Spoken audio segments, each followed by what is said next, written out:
Hello, friends. Welcome to Daily News Analysis. Today, the date is 10th July, so let's get started. First news is with respect to Prime Minister tour of Russia. Okay तो यहाँ पर mister Putin ने accept किया है PM की request to release the recruits. Alright, so जैसे कि पहले हमने डिस्कस किया है कि काफी सारे जो रिक्रूटमेंट एजेंसीज थी, उन्होंने लोगों को मिसगाइड किया, लर किया कि आप रशिया में आइए, वहां पर जॉब कीजिए। वहां पर उनको प्रॉमिस किया गया 2 लाख पर मंथ की सैलरी, इवन प्रॉमिस किया गया कि आपको सिटीजनशिप भी मिल सकती है रशिया की, और ये भी प्रॉमिस किया गया कि इसके बाद आप इलीगली जो दूसरी यूरोपियन कंट्रीज हैं उनकी तरफ भी मूव कर सकते हो। ओके, कई बार उनको ले जाया गया यहाँ से as a helper, as a supporter, as a worker, और उसके बाद उनको पुश कर दिया गया एट द फ्रंट फॉर लड़ने के लिए। ओके, तो ऐसे करीब 50 से ज्यादा लोग हमारे इंडिया के जो वहां ट्रैप हुए थे, करीब 3 से 4, 3 to 4 people were also killed. So उनकी फैमिलीज की तरफ से ये प्रेशर बन रहा था गवर्नमेंट पे काफी टाइम से कि रशिया में जो हमारे लोगों को गुमराह करके ले जाया गया है उनको वापस लाना चाहिए। तो यही मैटर प्राइम मिनिस्टर ने मिस्टर पुतिन के साथ रेज किया था और उन्होंने इसको अलाउ किया है कि ओके ठीक। तो यहाँ पर उन्होंने कहा है कि those who are wishing to return to India उनको अलाउ किया जाएगा। ये डायरेक्ट इंटरवेंशन था मिस्टर प्राइम मिनिस्टर का। However the decision was not announced formally by the Russian government. Personally mister Putin ने कह दिया है, बट अभी तक रशियन गवर्नमेंट ने ऑफिशियली इस चीज को अनाउंस नहीं किया है। They were lured by the agents on the false promises has been increasing pressure on the government for several months. The recruitment process and the routes taken by Indian men and agents who bring them, और ये जो agents होते हैं even they were not registered with the embassy. जो हमारे लोग भी लेके गए ये लोग, उनको रजिस्टर तक नहीं किया गया है, क्योंकि दे वर लर्ड बाय द सैलरीज की 2 लाख रुपीज तक की आपको सैलरी मिल जाएगी, promise of Russian residency and possibility of using illegal migrant route to further west to Schengen countries in Europe. Okay. अब सिर्फ ऐसा नहीं है कि ये सब इलीगली ही हो रहा है। अभी याद कीजिए कि हरियाणा यूपी से काफी सारे रिक्रूटमेंट किए गए थे वर्कर्स के इजराइल में काम करने के लिए। वो भी कन्फ्लिक्ट जोन है, जैसे रशिया यूक्रेन कन्फ्लिक्ट जोन है वैसे ये भी कन्फ्लिक्ट जोन है। ओके, और वहां पर भी जो हमारा नेशनल स्किल डेवलपमेंट कॉर्पोरेशन था उसने जिन वर्कर्स को आगे भेजा है उनको रजिस्टर नहीं किया था अपने पोर्टल पर। ठीक, सो ऐसा नहीं है कि गवर्नमेंट बहुत सीरियस है या सिर्फ ये चीजें इलीगली हो रही है। यहाँ पर एनएसडीसी ने भी जब इसराइल की तरफ भेजे हमारे वर्कर्स को तो उन्होंने रजिस्टर नहीं किया था। सो अगर कल को वहां भी इस तरह के इंसिडेंट्स हो जाते हैं तो उसका कोई लीगल डॉक्यूमेंटेशन भी नहीं होगा। एनीवे, बायलेटरल ट्रेड टारगेट पहले सेट किया गया था 2025 के लिए $30 बिलियन का। यूक्रेन वॉर के बाद हमने काफी सारे इंपोर्ट्स किए वहां पे, स्पेशली ऑयल, तो ये बढ़ के ऑलरेडी $65 बिलियन पहुंच चुका था। तो अब इस टारगेट को और बड़ा कर दिया गया है $100 बिलियन बाय 2030। ओके, और ये $100 बिलियन भी शायद जल्दी अचीव कर लेंगे अगर ये वॉर इसी तरह से जारी रही। हालांकि इसमें $61 बिलियन रशिया के फेवर में। ओके, तो हमारे एक्सपोर्ट में कोई इंप्रूवमेंट नहीं आया है, सिर्फ हमारे इंपोर्ट्स बढ़ गए हैं। पतंजलि, देखिए इनकी दवाई और इनकी लगभग हर प्रोडक्ट्स की क्वालिटी पे पहले से ही क्वेश्चन मार्क था, और अकेले से पतंजलि का ही नहीं है।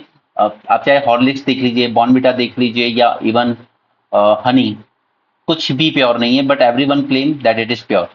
तो बाबा भी वही कर रहे थे, बट इन्होंने गलत क्या किया कि इन्होंने क्लियरली मिसलीडिंग एडवर्टाइजमेंट करवा दी अपनी मेडिसिन के लिए।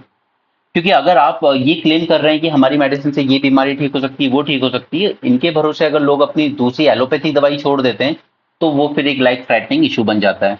तो इसी में सुप्रीम कोर्ट ने इनको डायरेक्शन दी थी दैट आप ये रिमूव कीजिए अपनी मेडिसिन। ओके, इनका मिसलीडिंग एडवर्टाइजमेंट बंद कीजिए।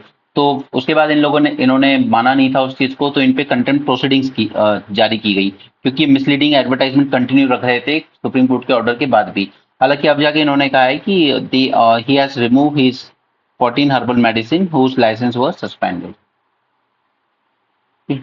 ना, मिसलीडिंग एडवर्टाइजमेंट रोकने के लिए हमारे पास अच्छा खासा लॉ है, सारी गाइडलाइंस हैं, लेकिन उसके बाद भी इस तरह के मिसलीडिंग एडवर्टाइजमेंट चल रहे हैं। सिर्फ पतंजलि के कंटेक्स में नहीं, लगभग ऐसे कई प्रोडक्ट्स हैं जो क्लेम करते हैं प्योरिटी की बातें, लेकिन उसमें कुछ नहीं है। ये so there are already the guidelines for prevention of misleading advertisement and endorsement of misleading advertisement 2022। इसके लिए ऑलरेडी गाइडलाइंस हैं। The guidelines deal with the prohibition of surrogate advertising. Now, what is surrogate advertising? Surrogate advertising is like आप दिखा कुछ और रहे हो but reality में कुछ और है आपके। ओके, जैसे आप क्रिकेट स्टेडियम में देखिए कि अगर सपोज किसी क्रिकेटर को खड़ा कर दिया जाता है, लेकिन उसके पीछे कोई पान मसाले का बैनर लगा हुआ है। ओके, जब वो फोटो खींची गई होगी क्रिकेटर की तो उसके पीछे पान मसाला का बैनर लगा है, तो डायरेक्टली तो वहां पर आप सिर्फ प्लेयर को दिखा रहे हो, लेकिन उस प्लेयर के बैकग्राउंड में पान मसाला या किसी बैटिंग ऐप का एडवर्टाइजमेंट हो रहा है। That is called as surrogate advertising. Free claims advertisement and advertisements targeting children and advertisements that are prohibited by law, इन सब के लिए ऑलरेडी यहाँ पर गाइडलाइंस दी गई हैं। Let's move on to next. अच्छा, बाय द वे, कल मैंने आपको नोट्स दे दिए थे यूएन क्लॉज एंड उसकी जो तीन इंस्टीट्यूशन हैं उनके बारे में हमने बात कर ली थी। हाई सी ट्रीटी के बारे में बात कर ली थी। दो I will take this article in full fledged manner in means 450 plus may be today और टुमारो। ओके, देन ये जो पीडीएफ है ये आप डायरेक्टली या तो एप्लीकेशन से डाउनलोड कर लीजिए या फिर टेलीग्राम ग्रुप पे, अभी तो ओपन ही है सबके लिए, तो अभी तो आपको टेलीग्राम पे ही मिल जाएगी बट बाद में ये ऐप पर ही मिलेंगे सिर्फ। ओके, कोर्स के बारे में आप लोग जानते ही हैं, पूरी डिटेल्स आपके पास है। आप ऐप इंस्टॉल कर सकते हैं, वहां से आपको पता चल जाएगा। Easy as pie UPSC, the goal is to make your preparation easy. क्योंकि देखिए, ज्यादा किसी भी चीज में हद से ज्यादा डिटेल में मत जाइए। कोई भी एक सब्जेक्ट या एक टॉपिक आपको एग्जाम नहीं निकलवा सकता, आपको सभी को करना है। एंड जितना आप सिंप्लीफाइड मैनर में अपनी प्रिपरेशन करेंगे उतना ज्यादा इजी होगा आपके लिए। क्योंकि मैं आपको जो नोट्स भी दूंगा वो थोड़ा पिक्चर्स क्यूब टाइप में दूंगा, ताकि वो सिर्फ आपकी रिवीजन को इंटरेस्टिंग और इजी नहीं बनाएंगे, बल्कि आपके लिए आसान होगा कि आप एग्जाम हॉल में रिकॉल कर पाएंगे जो आपने पढ़ा होगा। कई बार क्योंकि हमारा जो ब्रेन होता है वो पिक्चर्स की मेमोरी को ज्यादा बेटर याद रखता है rather than words. Okay, so चलिए आगे चलते हैं। India Russia to boost bilateral trade to $100 billion by 2030, ये सब बातें हमने देखी लिए। अच्छा, ट्रेड में हम लोग किस चीज पे ज्यादा फोकस कर रहे हैं, कौन से कंपोनेंट पे? देखिए, एक तो रशिया की फार ईस्ट में हम लोग काफी इन्वेस्ट कर रहे हैं क्योंकि वहां पर हमें ऑयल एंड गैस रिजर्व्स मिल रहे हैं। ओके, नेक्स्ट नेक्स्ट हम लोग यहाँ के जो ऑयल वगैरह है उनको अपने यहाँ पर लेकर आ रहे हैं, यानी कि हम इनके ऑयल का इंपोर्ट बहुत ज्यादा इंक्रीज कर रहे हैं, क्योंकि हम लोग क्रूड के फॉर्म में ही लाते हैं, उसके बाद फिर अपने यहाँ लाकर रिफाइन करते हैं। लेकिन एट द सेम टाइम क्योंकि उधर वहाँ रेड सी में इश्यूज चल रहे हैं, इसलिए हम कोशिश कर रहे हैं कि हम रशिया की साइड से ही एक कनेक्टिविटी प्रोजेक्ट बना पाए। ओके, जो कि साउथ चाइना सी से होते हुए आएगा, ये ईस्टर्न कॉरिडोर है। देन सिमिलरली यहाँ पर भी हमारा एक international north south transport corridor है, उसकी भी डेवलपमेंट को थोड़ा सा फास्टन अप किया गया है ताकि एक ऑल्टरनेटिव रूट डेवलप किए जाए। तो हमारा जो भी अभी रशिया के साथ ट्रेड पे ज्यादा फोकस है वो या तो इम्पोर्ट है, चाहे वो ऑयल गैस फर्टिलाइजर्स का हो, और या फिर हमारे कनेक्टिविटी प्रोजेक्ट्स हैं और उनके फार ईस्टर्न रीजन जो है उसमें इन्वेस्टमेंट पे हम लोग ज्यादा फोकस कर रहे हैं। राइट, और सबसे बड़ा जो प्रॉब्लम आ रहा है वो आ रहा है पेमेंट का। तो यहाँ पे कोशिश की जा रही है कि जितना ज्यादा हो सके लोकल करेंसी में ट्रेड करने की हम लोग कोशिश कर रहे हैं। ठीक? लेकिन क्योंकि ट्रेड इतना ज्यादा हैविली टिल्ट है रशिया के फेवर में, that out of 65-61 billion dollar Russia के आ रहा है, तो प्रॉब्लम आ रही है कि हम इसको कैसे, ना तो हम बार्टर की फॉर्म में सेटल कर पा रहे हैं और ना ही अपनी लोकल करेंसी में, क्योंकि हमारी लोकल करेंसी अगर रशिया ले भी लेगा तो वो उसका करेगा क्या, और कहीं तो यूज हो नहीं पाएगी, वो इंडिया में ही यूज हो सकती है। तो यहाँ पर जो नॉस्ट्रो वोस्ट्रो अकाउंट ओपन किए गए थे रशिया और इंडिया के बीच में, उसमें सिर्फ ये पैसा इकट्ठा होता जा रहा है रशियन इंडियन करेंसी में रशिया के अकाउंट में, क्योंकि फिर रशिया उसका कर कुछ नहीं सकता ना तो उसको चाइना एक्सेप्ट करेगा ना तो बल्कि कोई और कंट्री। रशिया सिर्फ एक ही चीज कर सकता है कि जैसे हमने ऑयल इंपोर्ट किया रशिया से, राइट, फिर हमने पेमेंट कर दी रुपीस में, राइट, अब ये पड़ी हुई है हमारे यहीं के बैंक के अकाउंट में, नॉस्ट्रो वोस्ट्रो अकाउंट है, उसी में ये रुपी जमा कर दिए जाएंगे। अब इस रुपी का रशिया करेगा क्या? वो सिर्फ इस रुपी को वापस से इंडिया की ही इकोनॉमी में री इन्वेस्ट कर सकता है। ठीक है, जैसे किसी भी कंपनी में, किसी भी पीएसयू प्राइवेट कंपनी में उसको इन्वेस्ट कर सकता है और अपने शेयर्स ले सकता है, बस इतना ही कर सकता है रशिया। ओके, तो ये ट्रेड बैलेंस करेक्ट होना, इक्वल होना जरूरी है पहली बात, राइट। अब वो जब तक नहीं हो पाएगा जब तक इंडिया के कुछ ऐसे एक्सपोर्ट्स ना हो जो रशिया पसंद करे। तो और क्या क्या इश्यूज पे फोकस किया जा रहा है? कस्टम प्रोसीजर्स को इजी बनाने की कोशिश की जा रही है, न्यू कनेक्टिविटी रूट्स डेवलप किए जा रहे हैं, जैसे एक एग्जांपल था Chennai Vladivostok maritime route, northern sea route and international north south transport corridor via Iran. ठीक है। उसके अलावा हम लोग एनर्जी सेक्टर में इन्वेस्ट कर रहे हैं, न्यूक्लियर एनर्जी सेक्टर में, जैसे कुडनकुलम 2 यूनिट ऑलरेडी रशिया की मदद से ऑपरेट हो चुकी हैं, 2 और हो रही हैं। Okay. Investment promotion as priority area, इन सब पे फोकस किया जाएगा। ठीक है, इतना ट्रेड हो चुका है, 100 बिलियन भी हो ही जाएगा। नाउ नेक्स्ट थिंग इज कि हम लोगों ने ब्रिक्स में एक्सटेंडेड ब्रिक्स, अभी इसका नाम कुछ दिया नहीं गया जब से 5 और मेंबर ने ऐड हुए हैं लास्ट ईयर ब्रिक्स में, तो इसका कुछ नया नाम अभी फॉर्म किया नहीं गया है, तो इसको एक्सटेंडेड ब्रिक्स समिट ही बोला जा रहा है। ओके, ये रशिया की सिटी में ही होगा, कजान में, next summit. Russia offers compensation to citizens of the kin of Indians killed in war against Ukraine, तो 4 से 5 लोग जो जिनकी वहां जान गई है रशिया में, उनको कंपेंसेशन देने की बात कर रहा है रशिया। फिर बाकी बातें की गई है, zero tolerance toward terrorism, obviously Pakistan को रिस्पेक्ट नहीं हमने कही होगी, क्योंकि पाकिस्तान कहीं ना कहीं थोड़ा रशिया के क्लोज जाने की कोशिश कर रहा है, और अभी पिछले 48 आवर्स में ही हमारे यहाँ 48 आवर्स में ही हमारे यहाँ 4 अटैक हो चुके हैं, टेररिस्ट अटैक हमारे आर्म फोर्सेज पर। राइट, तो ये वहां से एक मैसेज पाकिस्तान के लिए है। नेशनल एजुकेशन पॉलिसी, ठीक है, इसमें मैं आपको नोट दे दूंगा प्रॉपर। ओके, वैसे मुश्किल है कि डायरेक्टली आएगा एग्जाम में क्या है कैसी है, बट ठीक है, फिर भी हम लोग इसको प्रिपेयर कर लेंगे। बट दी थिंग इज कि अगर आप ग्राउंड लेवल पे देखें ना, तो अभी भी अगर आप लोगों से पूछेंगे तो वो पॉलिसी ठीक से इतनी हौच पौच बनाई गई है कि वो उसको समझना मुश्किल हो रहा है कि इसको कैसे इंप्लीमेंट करें। ओके, तो centre will hold the review of national education policy with states to chart 5 year action plan. कुछ स्टेट्स हैं जैसे पंजाब, दिल्ली, वेस्ट बंगाल, इन्होंने तो इसको एक्सेप्ट करने से ही मना कर दिया है। तमिलनाडु वगैरह कुछ हैं, शायद वो अब ऑन बोर्ड आ जाएं, उम्मीद है कुछ चेंजेस के साथ। तो यहाँ पे एजुकेशन मिनिस्टर रिव्यू करेंगे progress of national education policy implementation in states and union territories. हालांकि इसमें कोई ज्यादा प्रोग्रेस हुई नहीं है। Reviewing the National Education Policy 2020 and its implementation and alignment of the flagship schemes such as Samagra Shiksha, PM Shri, PM Poshan, Ullas, etc. Delhi, West Bengal, Punjab still at loggerheads with the center over the various facades of NEP implementation.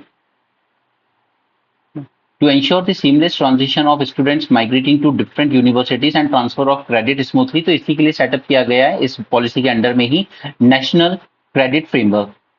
एक तरह के आपके सारे जो भी आप credit earn करोगे through out your school journey, college journey, वो सब एक जगह पर एक्यूमुलेट होते रहेंगे। जैसे अगर आप कभी स्कूल चेंज करते हो, कॉलेज चेंज करते हो, तो आपके क्रेडिट्स वहां पर उसमें स्कोर रहेगा पूरा नेशनल क्रेडिट फ्रेमवर्क में। ये stress the importance of education in mother tongue, तो काफी सारे कॉलेजेस यूनिवर्सिटीज ने कहा कि हम हिंदी में कराएंगे। जैसे फॉर एग्जांपल आईआईटी जोधपुर, इसने कहा है कि हम बीटेक कोर्स ऑफर करेंगे हिंदी में। अब मैंने आपसे पहले भी कहा था कि बात सिर्फ हिंदी इंग्लिश की नहीं है, बात है कि क्या उतना अच्छा साइंटिफिक रिसर्च या मटेरियल आपको मिलता है हिंदी में या नहीं। ठीक है, आई थिंक अभी तो हमारी जीसी लियोंग भी नहीं आती है हिंदी में, अब आने लगी तो पता नहीं, 1-2 साल पहले तो नहीं आती थी। और तो क्वालिटी कंटेंट और जो भी मोस्टली रिसर्च वगैरह हो रही है वो सब वेस्टर्न कंट्रीज में ही हो रही है आज भी। ऐसा नहीं है कि सिर्फ वो वेस्ट यूरोपियंस ही कर रहे हैं, कई इंडियंस भी जो होते हैं हमारे ब्रिलियंट रिसर्च और साइंटिस्ट, वो भी वेस्टर्न कंट्रीज की तरफ निकल जाते हैं, क्योंकि वहाँ रिसर्च का इकोसिस्टम अच्छा है, वही रिसर्च होती है, फिर वो पब्लिकेशन उसी तरीके से होते हैं, फिर उनका हिंदी ट्रांसलेशन करो, और उसके बाद फिर यूपीएससी का भी अगर आप एग्जाम देखोगे पिछले 3-4 साल से, तो हिंदी मीडियम का जो पार्टिसिपेशन है काफी नीचे जा रहा है, और उसका अच्छा खासा रीजन है यूपीएससी ने जिस तरह से सिलेबस किया है, जिस तरह से सीसैट को टफ बनाया है, ऐसे कई रीजन है। तो एक तरफ आप मदर टंग की बात भी करते हो, दूसरी तरफ आपके खुद के इंस्टीट्यूट्स जो मदर टंग को डिस्करेज कर रहे हैं। एनीवे, वो सब सिर्फ कहने की बातें। IITM team makes mineral nano particles with water, ये एक अच्छा आर्टिकल है, हालांकि आपके एग्जाम में आने के चांसेस कम है, बट रिसर्च अच्छी है तो जान सकते हैं, क्योंकि इसके 3 एप्लीकेशंस हैं जो शायद पूछे जा सकते हैं आपको एग्जाम में। ना देखिए, वाटर ड्रॉप जो हो सकते हैं वो बड़े भी हो सकते हैं लाइक रेन ड्रॉप, और छोटे भी हो सकते हैं लाइक एरोसॉल पार्टिकल्स। और अब एरोसॉल के जो पार्टिकल्स हैं जो स्प्रे कैन से निकलते हैं, उससे भी छोटे हो सकते हैं, जिनको हम कहते हैं माइक्रो ड्रॉपलेट्स। राइट, कि माइक्रो ड्रॉपलेट्स से ही नैनो पार्टिकल्स बनाने की रिसर्च की गई है। Micro droplets of water can break minerals down into nano particles, this is the important point, that ये जो माइक्रो ड्रॉपलेट्स हमें लगता है कि ये तो कुछ भी नहीं है, छोटे हैं बहुत, but they can break down into nano particles. Okay, ये किसी भी मिनरल को ब्रेक डाउन कर सकते हैं। Water droplets enable chemical transformations that bulk water does not make possible. जो वाटर की प्रॉपर ड्रॉपलेट से नहीं हो सकता, बल्क वाटर से नहीं हो सकता, वो इन वाटर ड्रॉपलेट से हो सकता है, और यही इन लोगों ने प्रूफ करके दिखाया है। ओके, सो और ये ऐसा होता है क्यों है? क्योंकि देखिए माइक्रो ड्रॉपलेट्स ऑलरेडी बहुत छोटा है, तो उसका बहुत कम रूम है। ओके, बहुत कम रूम है, इधर उधर मूव बनेगा, सो वो केमिकल रिएक्शन में तेजी से पार्टिसिपेट करता है। The micro droplets have so little room and are packed closely together, they are more eager to participate in chemical reaction. The water in microdroplet thus engage more rapidly in exotic chemical reaction that also proceed faster, up to 1 million times in some cases. The microdroplets are also a good carrier of electric charge. Now this is one application, ठीक है, ये आपको याद रखनी है। Microdroplets are also good carrier of electric charge. अब ये क्यों होता है, ये पूरा अगर आप चाहें तो ये पैराग्राफ पढ़ सकते हैं, बट उसकी नीड नहीं है, बट चलिए एक बार देख लेते हैं। A microdroplet can also become electrically charged in other ways. For example, when a large droplet loses some water by evaporation and shrink, then water molecule left behind are pushed closer together and establish a weak hydrogen bond between themselves, and this often result in a water molecule shedding one of its hydrogen atom and becomes negatively charged OH minus. Okay, तो ये जो free हुआ था हमारा H plus, ये क्या है? हमारा प्रोटॉन, राइट? स्कूल में पढ़ा है हम सब ने ये सब। This process happens in bulk water as well. In micro droplets, the protons easily reach the surface, rendering the surface more acidic and creating fertile ground for chemical reaction. इसलिए ये इलेक्ट्रिक चार्ज कैरी करने के लिए ज्यादा suitable माना जाता है। Second इसका यूज है, it can be useful for study of protocells, the precursor to cells as we know them. Okay, तो this is our second use. इसका माइक्रो ड्रॉपलेट्स का जो सेकेंड यूज हो सकता है, माइक्रो ड्रॉपलेट्स को mimic protocells by being little compartments in which biochemical reaction play out. Okay, तो ये दूसरा यूज हुआ। एंड थर्ड यूज, जो कि शायद सबसे इंपॉर्टेंट हो सकता है, वो है प्लांट्स में। Plant absorb silica in the form of nano particles to help them become taller, right? और ये क्या कर रहा है हमारा, ये जो माइक्रो ड्रॉपलेट्स होंगे, ये मिनरल को ही तो ब्रेक डाउन कर रहे हैं ना, मिनरल को ही तो ये नैनो फॉर्म में कन्वर्ट कर रहे हैं, राइट? तो प्लांट एब्जॉर्ब सिलिका, और सिलिका सैंड में ऑलमोस्ट आधा कंटेंट वही होता है, ठीक है। और the rice crop usually has high level of silica, तो supplying soil with silica nano particles could thus have a positive impact on agriculture. तो इससे हमारी जो क्रॉप एंड प्लांट्स की ग्रोथ होगी उसको हम इंक्रीज कर सकते हैं, राइट? तो ये इसका थर्ड यूज है। तो अगर ये तीन यूज आप याद रख सकें तो ठीक है, बाकी इतना ज्यादा कोई आर्टिकल इंपॉर्टेंट नहीं था। India need more troops to combat militants in Jammu. अब देखिए जम्मू कश्मीर में ये सब जो हो रहा है ना, पहली बात तो कि इसमें पूरा का पूरा आपको अगर क्वेश्चन आएगा तो वो आएगा नेशनल सिक्योरिटी स्ट्रेटेजी पर, और इस पे मैं ऑलरेडी मेंस 450 प्लस में आपको एक पूरा सेक्शन दे चुका हूँ, ठीक है, कि नेशनल सिक्योरिटी स्ट्रेटेजी क्या है। वो आपने देखा होगा, अगर नहीं देखा है तो देख लेना। क्योंकि क्वेश्चन अगर आएगा तो पूरी नेशनल सिक्योरिटी को लेकर आएगा। वो इन्फिल्ट्रेशन भी हो सकता है, वो नक्सलिज्म भी हो सकता है, वो अर्बन नक्सल्स भी हो सकता है, सब कुछ हो सकता है। ओके, तो हमने वो वहाँ कवर कर लिया था अच्छे से। बाकी जम्मू कश्मीर की बात अगर ये, तो आपको याद होगा कि सितंबर डेट सेट की थी सुप्रीम कोर्ट ने, जब आपको इलेक्शंस कराने हैं जम्मू कश्मीर में, राइट? और इस बार जो लोकसभा इलेक्शन भी हुए उसमें करीब 56% वोटर पार्टिसिपेशन हमने देखा जम्मू कश्मीर में। तो कहीं ना कहीं ये चीजें जो नॉर्मल होती दिख रही हैं, उसी को डिस्टर्ब करने के लिए ये, अब चाहे आप पाकिस्तान का कोवर्ट सपोर्ट कह लीजिए या मिलिटेंट्स की खुद की एक्टिविटीज कह लीजिए, बट ये कहीं ना कहीं इस पूरे प्रोसेस को डिरेल करने की कोशिश की जा रही है, राइट? क्योंकि होता ये है कि जब एक हमारी आर्मी पे या किसी ट्रक पे अटैक होता है और जवान शहीद होते हैं, फिर आर्मी एग्रेसिवली उसकी इन्वेस्टिगेशन को परस्यू करती है, उसमें फिर लोकल्स के अरेस्ट भी होते हैं। कई बार ऐसा हो जाता है कि कल्प्रिट्स को पकड़ने के चक्कर में कुछ बेगुनाह के साथ भी थोड़ी ज्यादती हो जाती है, उससे फिर नफरत बढ़ती है इंडिया के अगेंस्ट, इंडियन आर्मी के अगेंस्ट, और वही सब कुछ करने का मकसद होता है इन एक्सट्रीमिस्ट लोगों का, ठीक है, द टेररिस्ट, राइट? तो ये पूरा जो पीस प्रोसेस जिसको हम करने की कोशिश कर रहे हैं उसको डिटेल करने के लिए ही ये अटैक इतनी तेजी से किए जा रहे हैं लगातार। खैर, ये तो बजट को लेकर इन्होंने अपने ओपिनियन दिए हैं मिस्टर सी रंगराजन ने कि क्या होना चाहिए, बट हमें इनके ओपिनियन नहीं जानने। जब बजट आएगा तब हम देखेंगे कि क्या उसमें नया आया है क्या नहीं। ये यूएस के एम्बेसडर हैं और इन्होंने इंडिया को लेकर कुछ बातें कही हैं कि मैन्युफैक्चरिंग 3.0 फॉर मोदी 3.0।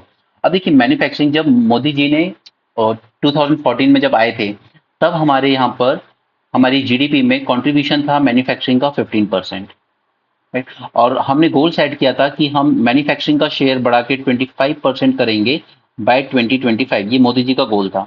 बट ये होना तो दूर की बात है।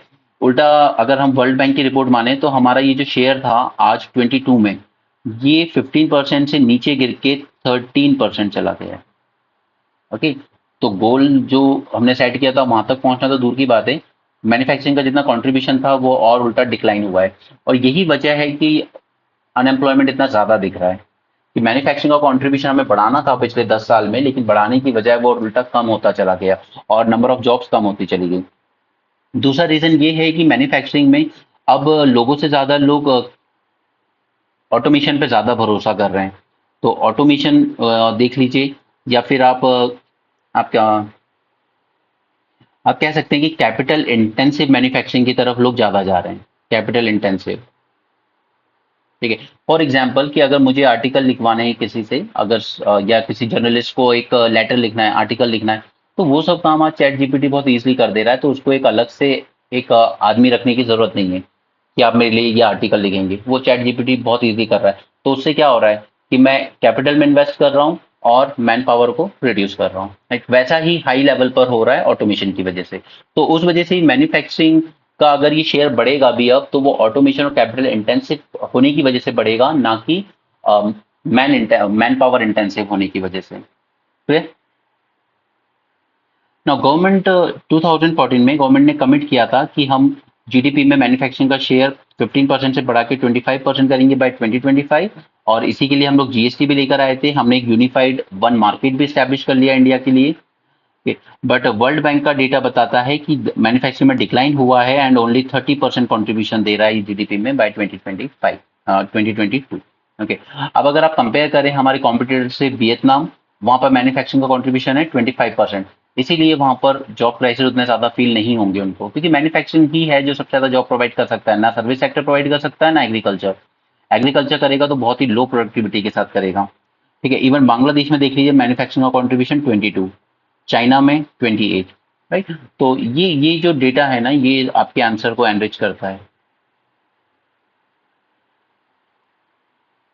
तो इंडिया का कुछ कंपल्शन भी है कि आपको बढ़ाना ही पड़ेगा मैन्युफैक्चरिंग, क्योंकि आपको जनरेट करने की जरूरत है मैसिव एम्प्लॉयमेंट। राइट? क्योंकि half of Indian labour low productivity agriculture में। लो प्रोडक्टिविटी इज लाइक, आप कह सकते हो, डिस्गाइज अनएम्प्लॉयमेंट। 3 लोग के होने से भी एग्रीकल्चर में पर एकड़ जो प्रोडक्शन हो रहा है वही उतना ही 2 लोगों के होने से भी होगा। तो वो एक आदमी वहां से निकल के कहीं और जॉब कर सकता है, तो भी कोई यील्ड में फर्क नहीं आएगा, क्योंकि बहुत लो प्रोडक्टिविटी होती है वहां एग्रीकल्चर में पर worker. These workers are ill suited for India's highly successful skilled service sector. Now, service sector हमारे यहाँ contribute करता है more than almost 65% जीडीपी में।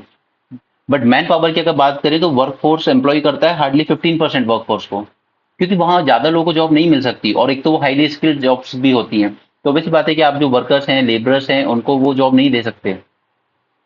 सेकंड रीजन है कि हमारे यहाँ गुड्स में ट्रेड डेफिसिट बहुत ज्यादा है। हमें करीब हर साल $250 बिलियन का ट्रेड डेफिसिट है इन गुड्स अलोन।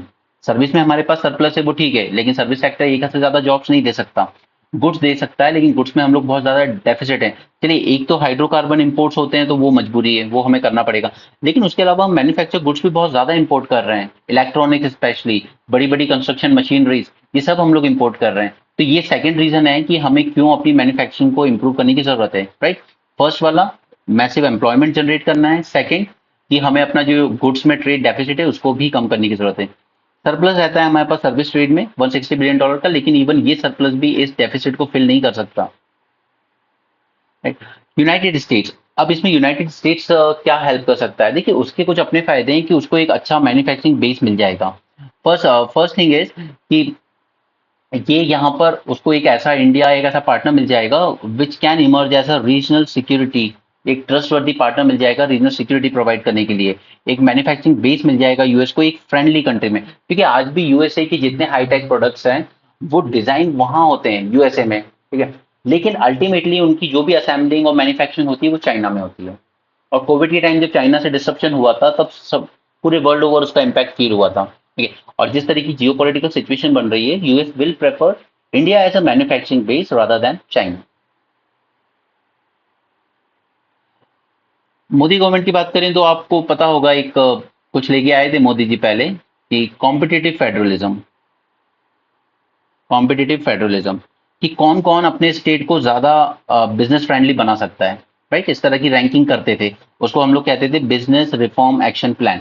हर स्टेट को रैंक किया जाता था कि कौन कितना बिजनेस फ्रेंडली है। बट ये भी एक फ्लॉड तरीका ही था, बिकॉज और पहली बात तो कि कोविड 19 पैंडेमिक के बाद से इसको अपडेट किया ही नहीं गया है। और ये फ्लॉड इसलिए था क्योंकि यहाँ पर मॉडल क्या रखा था, सेल्फ रिपोर्टिंग का। तो हर स्टेट अपने आप को बेटर दिखा देता था रिपोर्ट में, बट ग्राउंड लेवल पर सिचुएशन कुछ और ही होती थी। No, India should put a strong emphasis on job-creating manufacturing sectors such as textile, paper mills, furniture, instead of focusing exclusively for investment in capital-intensive sectors such as semiconductors and robotics. हम लोग semiconductors के बारे में हमने काफी पढ़ा, उसमें आ रहे इन्वेस्टमेंट के बारे में काफी पढ़ा, काफी लमसम इन्वेस्टमेंट आता है। बट द थिंग इज कि उसके लिए अभी हमारे पास वो स्किल्ड मैन पावर है ही नहीं। जैसे अब हम इंतजार नहीं कर सकते कि 5 साल 6 साल में हम वो स्किल्ड मैन पावर तैयार करेंगे उसके बाद जाकर कुछ होगा। हमें जरूरत है ये जो textile, paper mill, furniture type की इंडस्ट्रीज हैं इन पे फोकस करने की। Then go beyond Delhi Mumbai Bengaluru circuit. जो भी इन्वेस्टमेंट आता है मोस्टली यहीं पर रह जाता है, बाकी जो स्टेट्स हैं सिटीज हैं उन पे ज्यादा फोकस नहीं होता। तो India must commit to going beyond Delhi Mumbai Bengaluru and engaging a wider set of large states. The size of the market and the current growth rates are quite attractive to investors, but more work needs to be done. ICET,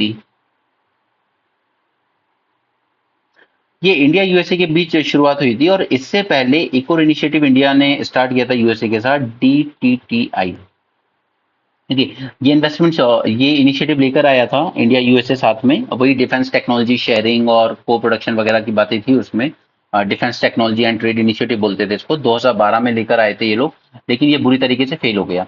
अब इसके fail होने के कई reasons हैं। First, कि USA में जो भी डिफेंस प्रोडक्शन और बड़े बड़े न्यू वेपन्स इन्वेंशंस किए जाते हैं वो किए जाते हैं by private sector, private industries. ठीक है। अब प्राइवेट इंडस्ट्रीज के ऊपर होते हैं शेयर होल्डर्स। अब शेयर होल्डर्स को इससे कोई फर्क नहीं पड़ता कि ये वेपन, ये टेक्नोलॉजी आप किसको सेल करते हो, डजेंट मैटर। उन्हें किस चीज में इंटरेस्ट है कि उन्होंने जो इतना फंडिंग दिया है यहाँ पर इन प्राइवेट इंडस्ट्रीज को फॉर रिसर्च एंड डेवलपमेंट, उन्हें इसके बदले में रिटर्न्स चाहिए, राइट। लेकिन जब इस तरह के हाई फाई वेपन्स या जेट इंजन सेल करने की बात आती है तो प्राइवेट इंडस्ट्रीज पे कंट्रोल आ जाता है यूएसए की पार्लियामेंट का। इनकी जो एक्सपोर्ट पॉलिसी है उसमें रिस्ट्रिक्शंस बहुत हैं, क्योंकि ये पसंद नहीं करते हैं कि हमारे यहाँ की जो हाई टेक टेक्नोलॉजीज हैं, डिफेंस प्रोडक्ट्स हैं, ये दूसरी कंट्रीज के पास जाएं। इसलिए पहले आपको जब भी डील होती है, जैसे प्राइम मिनिस्टर हमारे गए थे तब उन्होंने कहा था कि हम जनरल इलेक्ट्रिक के जेट इंजन लेंगे अपने तेजस विमान को बनाने के लिए, ठीक है। और वो रेटिफाई नहीं हुआ वहां से, पार्लियामेंट से। ओके, तो जब तक पार्लियामेंट रेटिफाई नहीं करता है किसी डील को, तब तक प्राइवेट कंपनी उस चीज को सेल नहीं कर सकती। ओके। तो हम लोगों ने कोशिश ये की थी कि जब DTTI फेल हो गया था, जो 2012 में आया था, वो भी इन्हीं वजह से फेल हुआ था, क्योंकि यहाँ पर ये तीन तीन लोग हैं, इनकी बनती नहीं है आपस में, ये लोग कभी एग्री नहीं कर पाते हैं एक चीज पर। और यूएसए सोचता है कि टेक्नोलॉजी अगर हम आपको देंगे भी तो हम पूरी नहीं देंगे। इट्स लाइक कि मैं आपसे साथ कोई टेक्नोलॉजी शेयर कर रहा हूँ, उसका 70% मैं आपके साथ शेयर कर रहा हूँ, बट जो 30% सबसे क्रिटिकल एस्पेक्ट है उस टेक्नोलॉजी का, वो मैं आपसे शेयर नहीं कर रहा हूँ। तो फिर उसका कोई सेंस नहीं बनता, राइट। तो यहाँ पर इंडिया यूएसए ने ज्वाइन किया था initiative on critical and emerging technologies, but यहाँ पर चैलेंजेस अभी तक एज इट इज बने हुए हैं इन एग्जीक्यूशन। इम्पेडिमेंट्स क्या है? First is the autonomy of US defence companies with regard to transferring technology. इन कंपनीज के पास वो ऑटोनॉमी नहीं है कि उन्होंने बनाई है कोई टेक्नोलॉजी तो वो जहां चाहे वहां सेल कर सकते हैं, राइट। क्योंकि ये डेवलप भी की जाती है तो उसमें जो गवर्नमेंट होती है उसका भी कंट्रीब्यूशन होता है, वो भी अच्छी खासी फंडिंग देती है इनको। ठीक है, प्राइवेट शेयर होल्डर्स देंगे वो तो ठीक है, और गवर्नमेंट भी फंडिंग देती है, तो गवर्नमेंट का भी उस पर कंट्रोल बना रहता है। दूसरा, इन कंपनीज को खुद इस बात की फिक्र होती है कि अगर हम ऐसे टेक्नोलॉजी शेयर करने लगेंगे तो हमारे आईपीआर जो है, पेटेंट राइट्स, वो वायलेट हो जाएंगे। वो फिर उसकी हम लोगों ने जो इतना इन्वेस्ट किया है रिसर्च करने में, उसके रिटर्न हमारे पास नहीं आएंगे प्रॉपर। और तीसरा, यूएस के स्ट्रिक्ट एक्सपोर्ट कंट्रोल लॉस। तो ये सारे, इन सब चीजों की वजह से ये आईसीईटी भी उतना ज्यादा अच्छे से वर्क नहीं कर पा रहा है। For now iCET defence component is focused on India locally manufacturing the General Electric this jet engine. Okay, तो अभी हम लोगों ने जब साइन किया था तब हमने पहली बात ये साइन की थी, और दूसरा एग्रीमेंट हमने साइन किया था यूएबीस के रिस्पेक्ट में, जब प्राइम मिनिस्टर वहां गए थे। राइट। तो अभी जो फोकस बना हुआ है पूरा इन दो प्रोजेक्ट्स पर ही बना हुआ है अंडर आईसीईटी, राइट। यहाँ पर इंजन इंजन बनाया जाएगा for Tejas mark two light combat aircraft and locally assemble किए जाएंगे 31 armed UAVs. These are under acquisition for all three services और ये डील साइन हुई थी $3 बिलियन तक की। अब देखिए यहाँ पर, अब जनरल इलेक्ट्रिक जो कंपनी है उसका बिहेवियर देखिए कि उसने क्या कहा कि यहाँ पर हम 80% टेक्नोलॉजी एचएएल को ट्रांसफर कर देंगे to produce these engine, but not the critical know how related to forging metallurgy disc for power pack turbines. ठीक, नाउ आप 80% टेक्नोलॉजी दे रहे हो लेकिन आप जो सबसे क्रिटिकल कंपोनेंट है, जो नॉलेज है, the know how of metallurgy disc, वो देने से आपने मना कर दिया। So this is the first thing, right. Second thing जो इन्होंने किया यहाँ पर, जो यूएवीज के रिस्पेक्ट में, उसमें भी इन्होंने सिर्फ 10 to 15% टेक्नोलॉजी ही ट्रांसफर की है, including establishing A domestic MRO that is maintenance repair overhaul facility for the UAV. ये कह रहे हैं कि सब हम आपको maintenance repair and overhaul facility establish करने में मदद करेंगे और कुछ नहीं। तो यहाँ पर हम लोग जो चाहते थे कि को डेवलपमेंट कर सकें, जैसे हमने रशिया के साथ ब्रह्मोस बनाया, इस टाइप की चीजें यूएस के साथ होती हुई नहीं दिखती हैं हमें। अभी अंडर नेगोशिएशन चल रहा है एक और चीज, that is infantry combat vehicle, जो आप वो बड़ी बड़ी जीप्स देखते हैं ना, जिसपे एक बार एक जवान ने किसी स्टोन पेल्टर को बांध के ले आया था, तो उन चीजों को, उसके लिए भी नेगोशिएशन चल रहे हैं अंडर आईसीईटी। बट ऑब्वियसली ये जो लिमिटेशंस हैं वो एज इट इज बनी हुई हैं। इससे पहले 2012 में भी हमने साइन किया था defence technology and trade initiative, but वो फेल हो गया, और वो भी फेल इसलिए हुआ था due to technology transfer issues. And now iCET also appears to be part of US overall policy. ऐसा नहीं था कि यूएस हमारे साथ ये कोई साइन करने में इंटरेस्टेड था, इंटरेस्ट सिर्फ उसने इसलिए दिखाया था क्योंकि हम रशिया से दूर करना चाहता था वो इंडिया को, due to India close strategic ties with Moscow, क्योंकि रशिया हमारे लिए उसमें हेल्प कर रहा है ना, जैसे उसने जो एम के गन्स है ये बनाने के लिए जॉइंट फैक्ट्री है, शायद हमारे मध्य प्रदेश में लगी है जबलपुर में।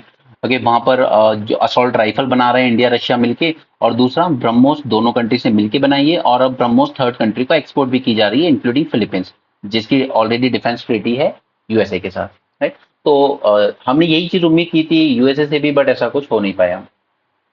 2024 माओइस्ट सफर सेटबैक इन छत्तीसगढ़।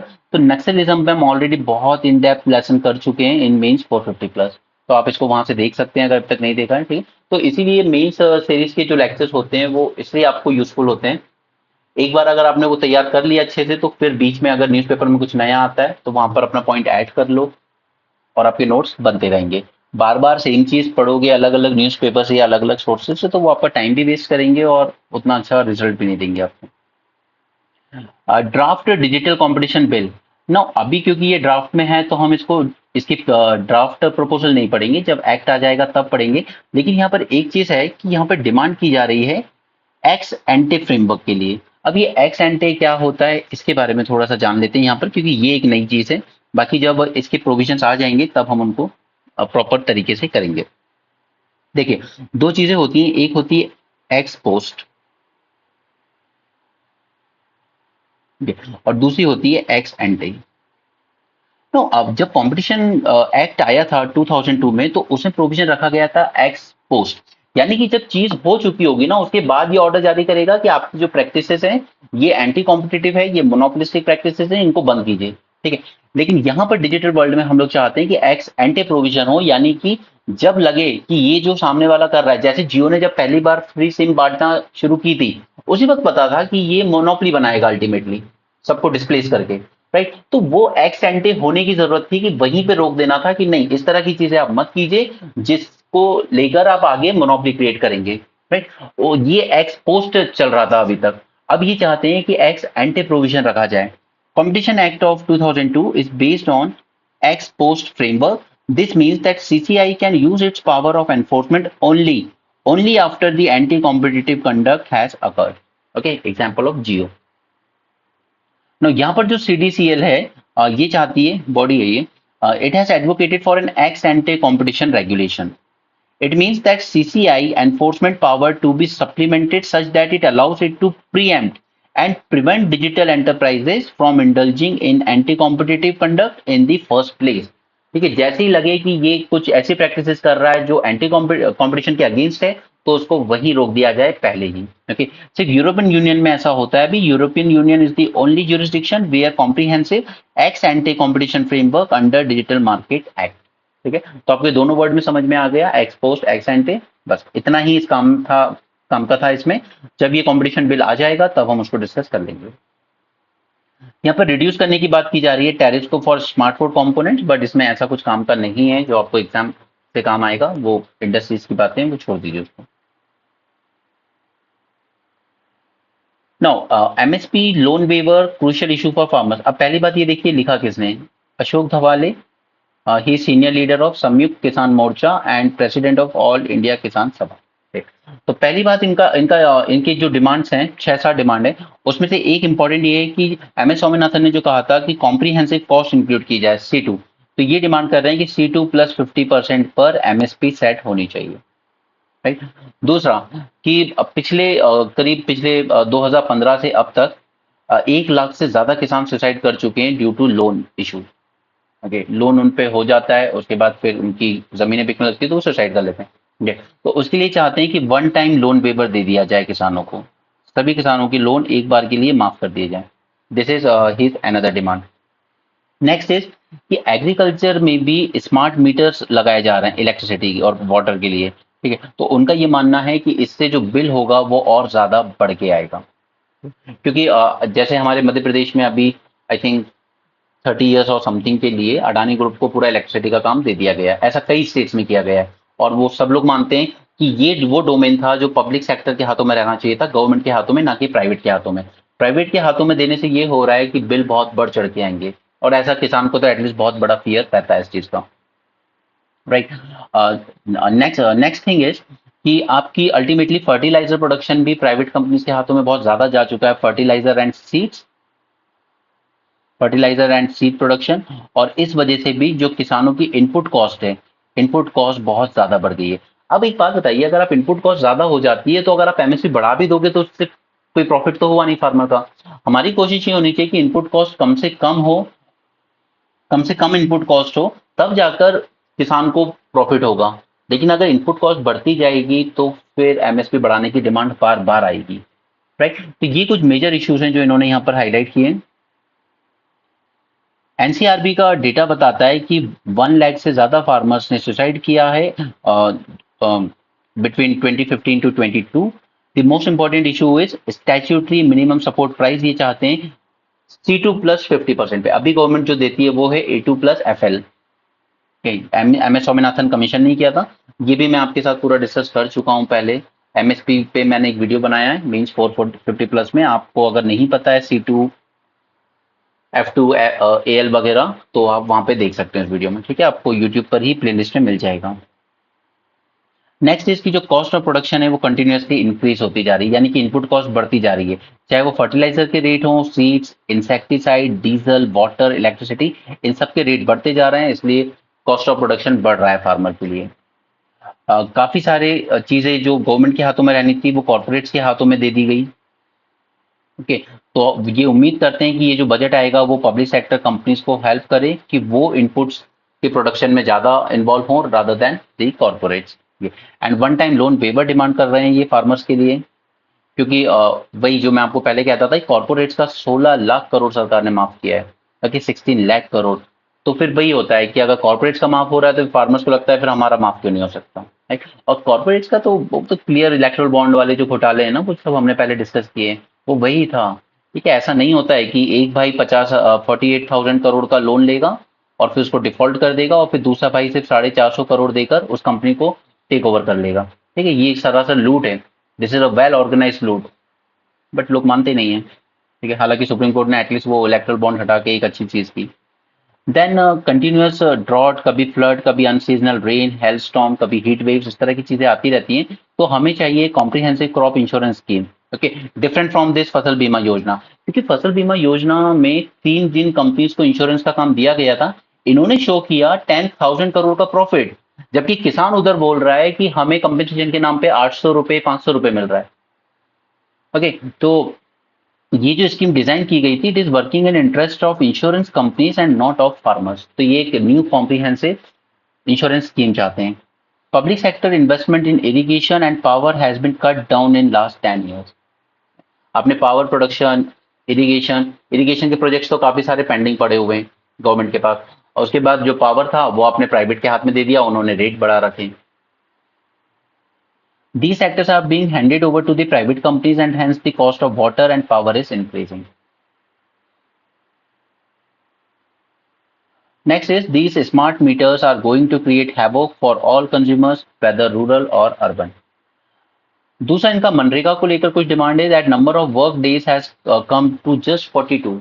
एक तरफ से इतना मैसिव अनएम्प्लॉयमेंट है इवन रूरल अर्बन सब एरियाज में, और रूरल एरियाज में अगर देखें तो जो 100 डेज का प्रॉमिस किया जाता था आपको एम्प्लॉयमेंट का, वो भी नहीं दिया जा रहा है। It has come down to 42, और ये चाहते हैं कि वेजेस बढ़ाए जाएं to 600 rupees and number of days भी बढ़ाए जाएं टू एटलीस्ट 200 डेज।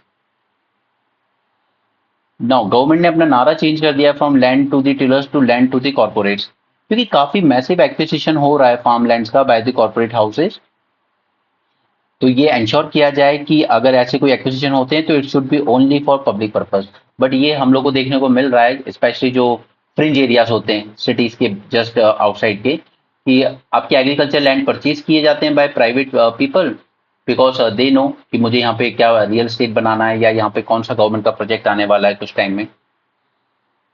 उसके बाद उसके जो असली बेनिफिट होते हैं वो कॉर्पोरेट्स ले जाते हैं रादर देन दी फार्मर जिसका वो लैंड ओरिजिनली बिलोंग करता था। ओके, अभी हम इंडियन एक्सप्रेस में देखेंगे भी कैसे अयोध्या में अरुणाचल प्रदेश के डिप्टी सीएम से लेके तो मिस्टर ब्रिजभूषण सिंह के बेटे ने सब ने लैंड खरीदा है अयोध्या में, ठीक है, जजमेंट आने के बाद। Restore corporate tax cut down किया गया था गवर्नमेंट के द्वारा।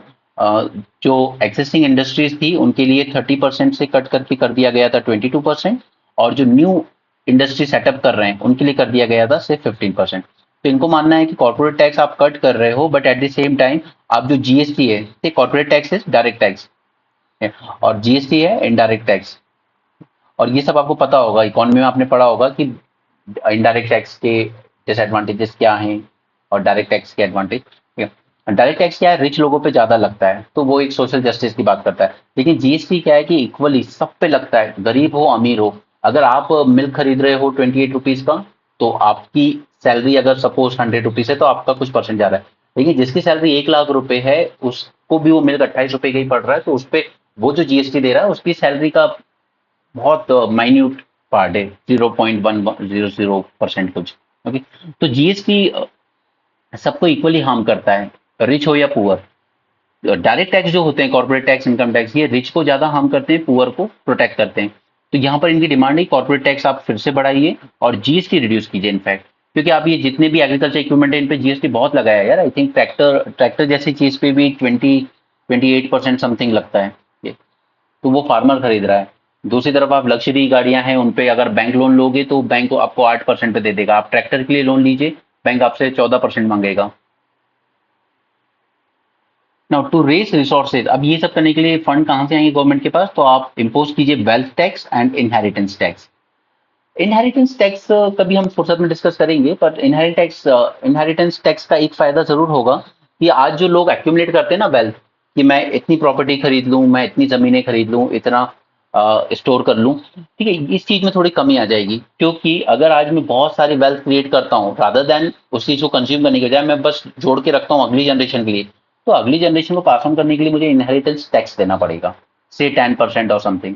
तो मेरी वेल्थ का काफी सारा टैक्स में चला जाएगा, तो फिर व्हाट आई विल थिंक कि मैं अननेसेसरी क्यों खरीदूं, ठीक है। कई लोग हैं यहाँ 10-10, 20-20, 50-50 फ्लैट है इनके पास, और उस वजह से होता है क्या है कि एक अमीर आदमी जिसके पास ढेर सारा पैसा है वो 50 फ्लैट खरीद लेता है, उसके बाद जब एक मिडिल क्लास आदमी आता है उसको सिर्फ एक ही फ्लैट चाहिए अपने रहने के लिए, लेकिन इन लोगों ने डिमांड बहुत ज्यादा बढ़ा दी है इनके पास जो पैसा है उसे, और उस वजह से क्या हुआ, जिस जेन्युइन आदमी को भी फ्लैट खरीदना है उसके लिए प्राइसेस बहुत ज्यादा बढ़ जाते हैं, राइट। तो फिर इस आदमी को दिक्कत होती है इन अमीरों की वजह से, इसलिए इनहेरिटेंस टैक्स और वेल्थ टैक्स इंपोज करने की बात की जाती है। और कॉर्पोरेट टैक्स को आप फिर से 30% पर ही रिस्टोर कीजिए, डायरेक्ट टैक्स इंक्रीज कीजिए और इनडायरेक्ट टैक्स को रिड्यूस कीजिए, ठीक है। ये डिमांड थी, 7-8 पॉइंट्स थे, तो अच्छे पॉइंट्स थे, हमने डिस्कस किया। ऑब्वियसली सारे तो नहीं इंप्लीमेंट हो सकते बट कुछ वर्थ इंप्लीमेंटिंग है। इंटरनेशनल पेपर पेज पर आज कुछ नहीं है।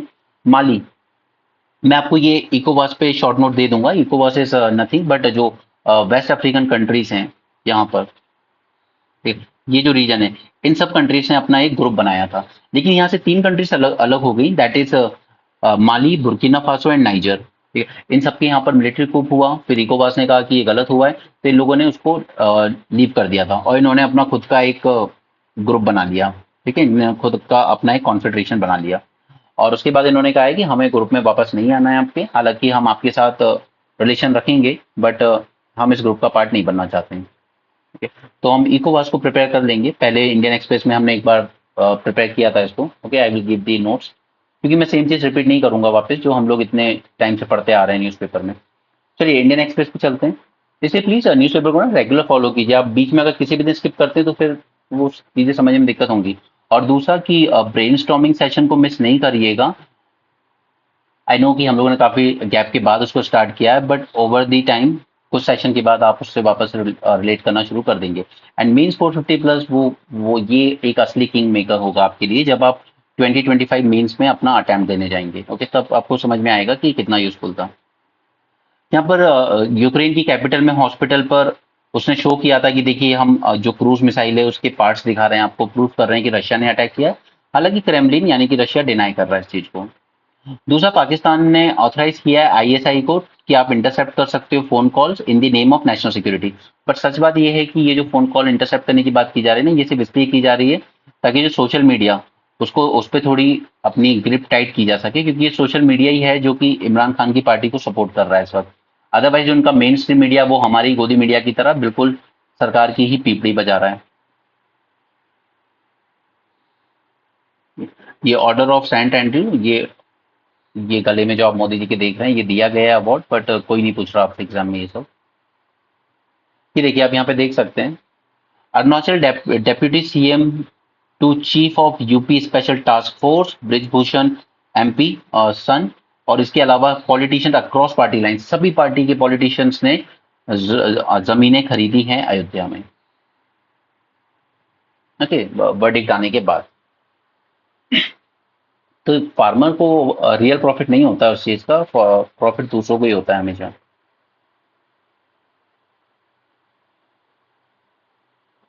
Okay, Russia India agree to speed up delivery of military spare parts.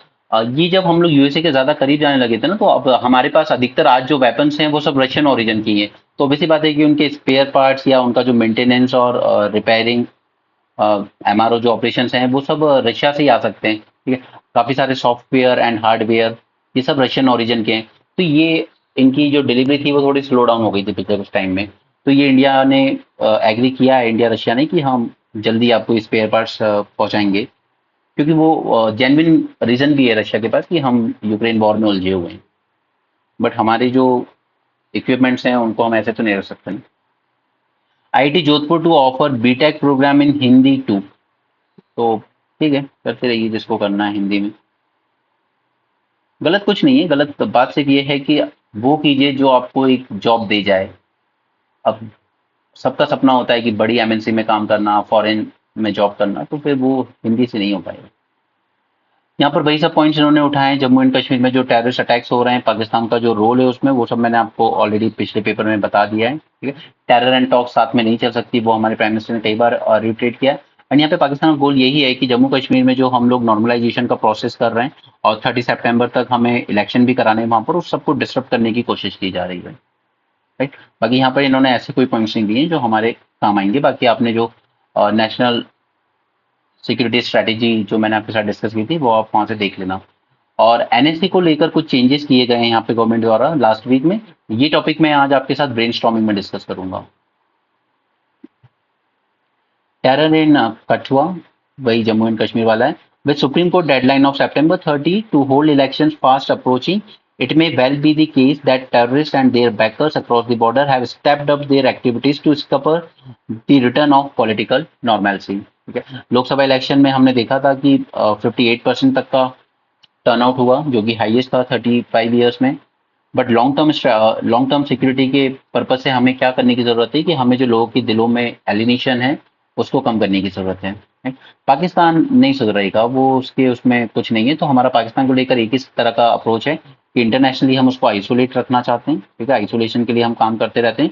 और दूसरी तरफ हम अपनी फोर्सेस को और ज्यादा स्ट्रेंथन करते हैं कि आप इस तरह के किसी भी हमले का जवाब दीजिए। ओके।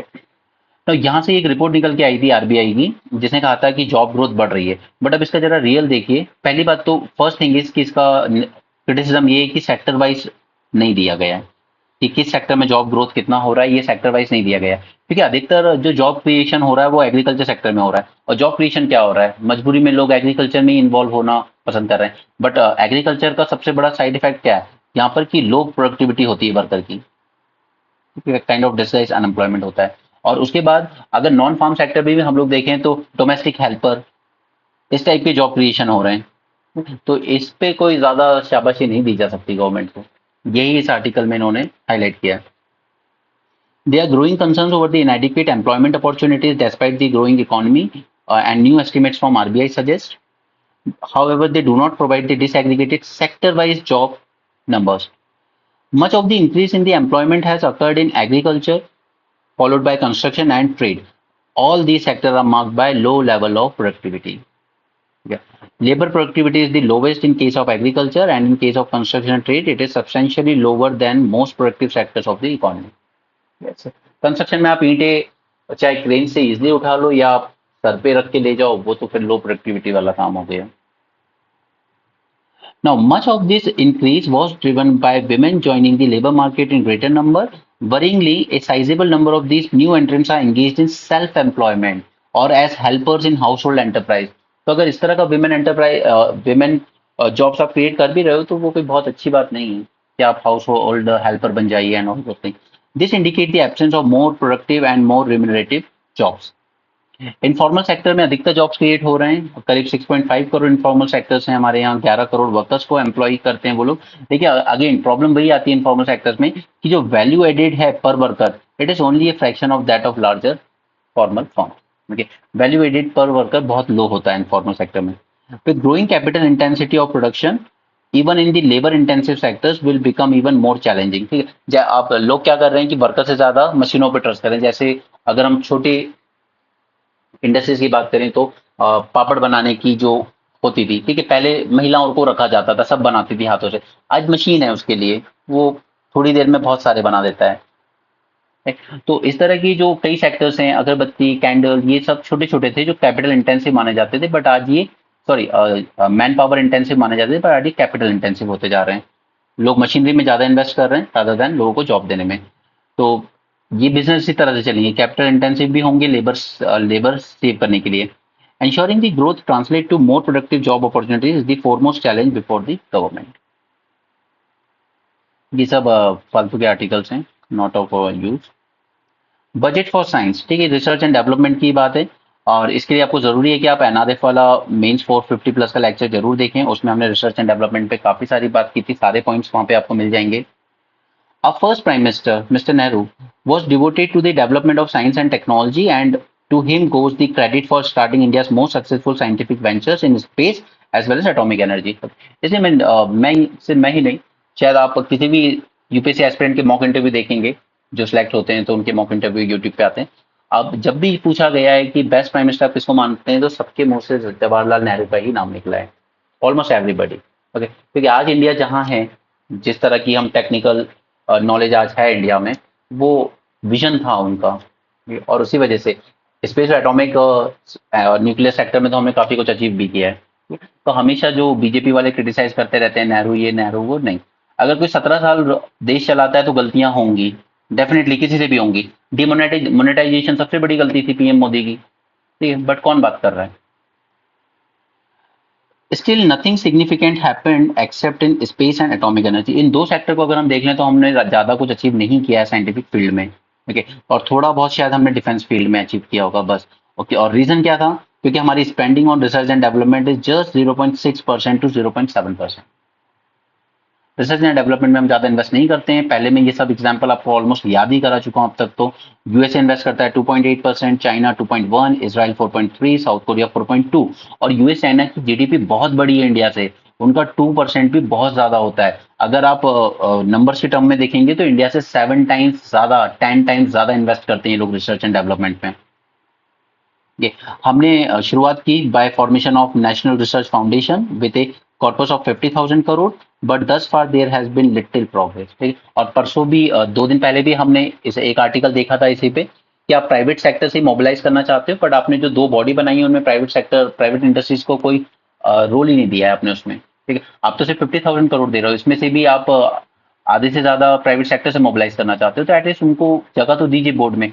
और सिमिलरली जो यूनिवर्सिटी रिसर्च लेवल पर लोग बैठे हैं, जो ग्राउंड लेवल पे वर्क कर रहे हैं, उनको बेटर पता होता है कि क्या इंपेडिमेंट्स आ रहे हैं इसमें, उनको भी जगह देनी थी, लेकिन आपने नहीं दिया, आपने सिर्फ सेक्रेटरीज बिठा दिए अलग अलग डिपार्टमेंट के। चाइना की बात करें तो चाइना रिसर्च एंड डेवलपमेंट पे खर्च करता था 0.7% इन 1990s, लेकिन आज खर्च करता है 2.1%। और सिर्फ 2.1% के कंटेक्स्ट में मत देखिए, जीडीपी का साइज बहुत ज्यादा है उसका। नंबर्स के टर्म में अगर हम देखें तो चाइना खर्च करता है अपनी जीडीपी का जितना परसेंट, उसमें बनता है $525 बिलियन हर साल रिसर्च एंड डेवलपमेंट, और हम कितना खर्च कर रहे हैं, $58 बिलियन। 10 टाइम्स आगे है चाइना हमसे। देखिए, 10 टाइम्स ज्यादा खर्च कर रहा है वो रिसर्च एंड डेवलपमेंट पे, इसलिए वो इनोवेशन में पावर हाउस बन के उभर रहा है।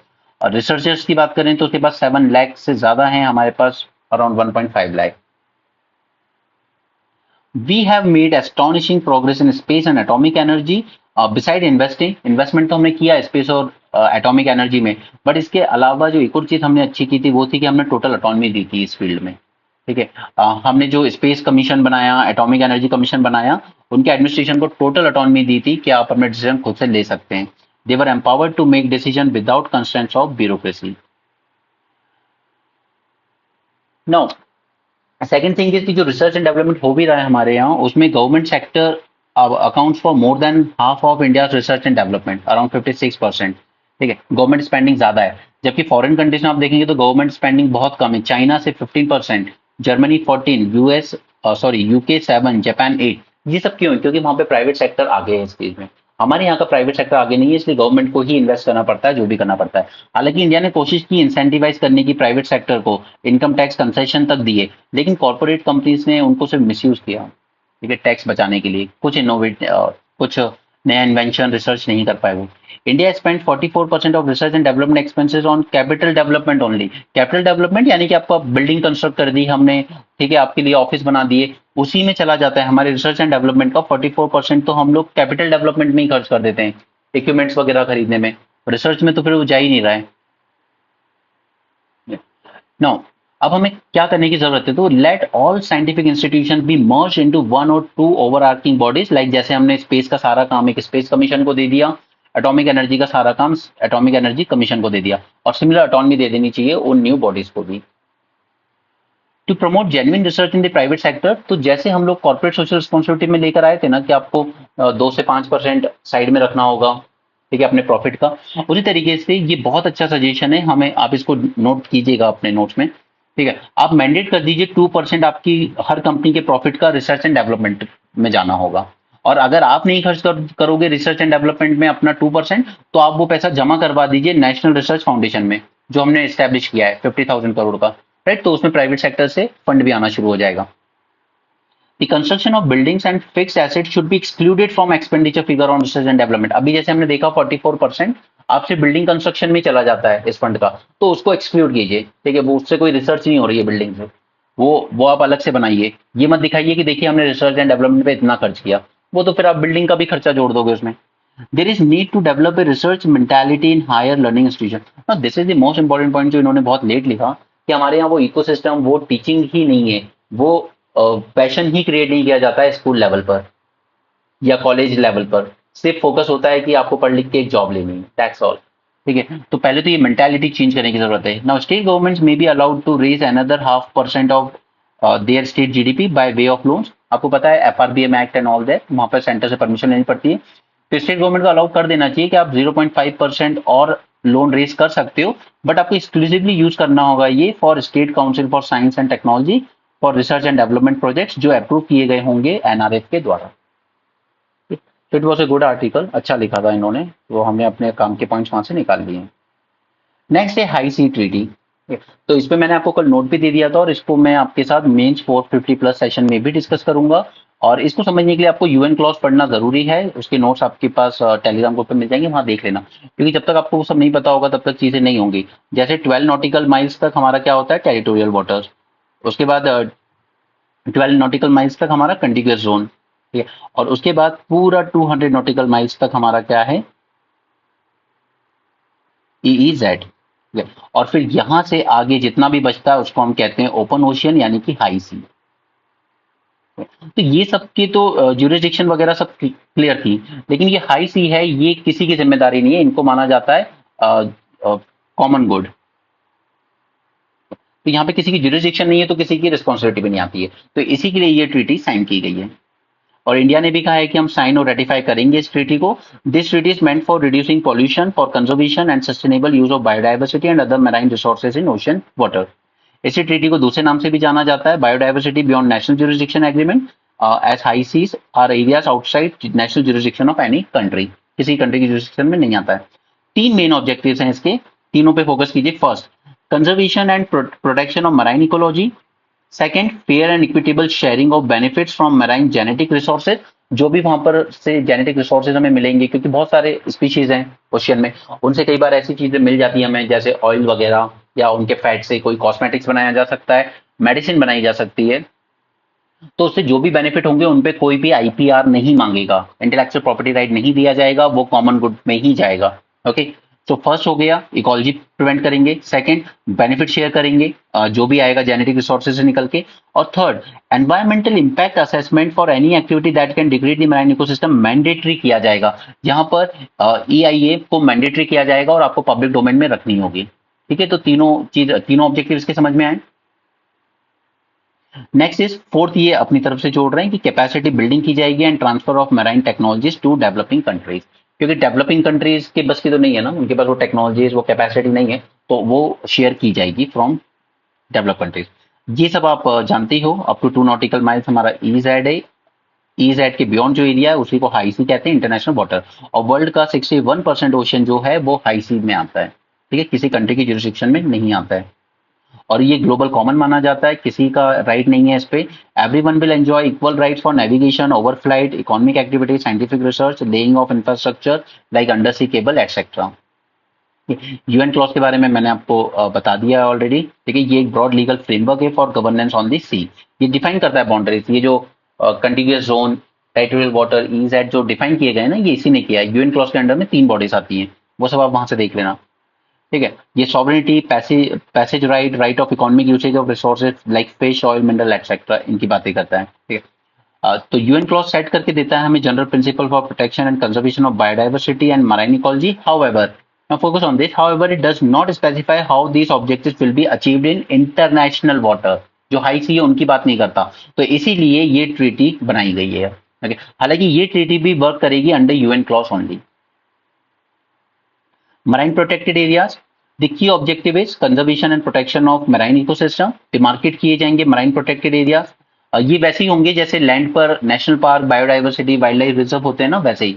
ठीक है, तो this will be ocean equivalent of national park and wild life reserve. तो ये डिमार्केट की जाएंगे मराइन प्रोटेक्टेड एरियाज। ऐसा नहीं है मराइन प्रोटेक्टेड एरियाज अभी नहीं है, बिल्कुल है, बट वो मोस्टली किसी ना किसी नेशन की जुरिस्डिक्शन में ही है, लाइक उसके EEZ या टेरिटोरियल वाटर्स में ही है, हाई सी में नहीं है ज्यादा। एक आध दो हैं बट ज्यादा नहीं है। ठीक है, तो ये मराइन प्रोटेक्टेड एरियाज अब डिक्लेयर किए जा सकते हैं कि यहाँ पर सपोज वेल्स का कंजम्पशन बहुत ज्यादा हो रहा है, तो इनको प्रोटेक्ट करने के लिए इस एरिया को जोन बना दिया जाए। ठीक है, now protected areas in the oceans already exist but most of them are in territorial waters। currently there are 18,000 MPAs, मगर मोस्टली टेरिटोरियल वाटर्स में ही है, जैसे हमारा भी है गल्फ ऑफ मन्नार में। These together cover the 8% of total ocean area and almost 90% of this area is in territorial water। तो ये जितने भी अभी हमारे पास ओशियन प्रोटेक्टेड एरियाज हैं, ये टोटल ओशियन के 8% कंस्टिट्यूट करते हैं, बट इस 8% में से भी 90% तो टेरिटोरियल वाटर्स में ही है, हाई सी में हार्डली 10% है। The new treaty is expected to facilitate creation of marine protected areas in high sea where pollution, overexploitation of resources, biodiversity loss, etc. are taking place। अब कन्विंग मॉन्ट्रियल ग्लोबल प्रोटोकॉल बनाया गया था, ये भी इससे related था। इस पे मैं आपको शॉर्ट नोट दे दूंगा, ग्रुप में से आप देख लीजिएगा या ऐप पे देख लीजिएगा डायरेक्ट। ओके, तो कन्विंग प्रोटोकॉल पे दे दूंगा। बायोडाइवर्सिटी फ्रेमवर्क, ये मैंने प्रीलिम्स के टाइम आपसे डिस्कस किया था। यहाँ पर भी कंट्रीज ने एग्री किया था कि हम at least 30% of degraded coastal and marine ecosystem को रिस्टोर करेंगे बाय 2030। ये ऑब्जेक्टिव था इस कन्मिंग मॉन्ट्रियल प्रोटोकॉल का। Now equitable sharing of benefits, तो ओशियन में बहुत सारे डाइवर्स लाइफ फॉर्म है, उनकी जेनेटिक प्रॉपर्टीज है सबकी अपनी अपनी, तो वो यूजफुल हो सकती है ड्रग डिस्कवरी या कोई अदर एप्लीकेशन जैसे कॉस्मेटिक्स में। ओके, तो ये कमर्शियली ल्यूक्रेटिव भी रहेगा और इंश्योर किया जाएगा कि जो भी बेनिफिट होंगे वो इक्वली शेयर किए जाएंगे सभी के बीच में, कोई आईपीआर नहीं मांगेगा उस पर। No country have proprietary rights over them. Third third जो बात की थी हमने पीछे, मैंडेटरी ईआईए, यहाँ पे एनवायरमेंट इम्पैक्ट असेसमेंट मैंडेटरी किया जाएगा और उसको पब्लिक करना होगा आपको कि क्या असेसमेंट निकल के आया है। EIA is to be carried out for activities within national jurisdiction as well if the impacts are expected in the IC. Ratification की बात है तो जब 60 मेंबर इसको रेटिफाई कर देंगे तब ये ट्रीटी फोर्स में आएगी, वो भी उसके 120 डेज बाद।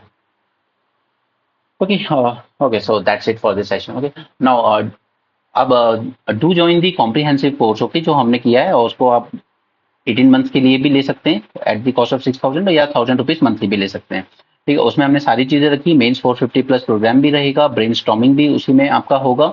उसी में आपको वीकली प्रीलिम्स एक्स्ट्रा भी मिलेंगी जिसमें हम लोग अलग अलग न्यूज़पेपर डिस्कस करेंगे, लाइव मिनट से पीआईबी और right Indian financial times, economic times, उनमें जो भी इंपॉर्टेंट चीजें, क्योंकि इस बार काफी सारे पीवाई जो क्वेश्चन हमने देखे इस बार के प्रीलिम्स में वो द हिंदू और इंडियन एक्सप्रेस से हट के आए हैं, काफी सारे आए अलग अलग न्यूज़पेपर से, तो हम उसको उसमें कवर करेंगे और आपको वीकली एमसीक्यूज का टेस्ट भी वहीं पे मिल जाएगा। Alright, so that's it for this session, thanks for joining, have a great day and keep learning.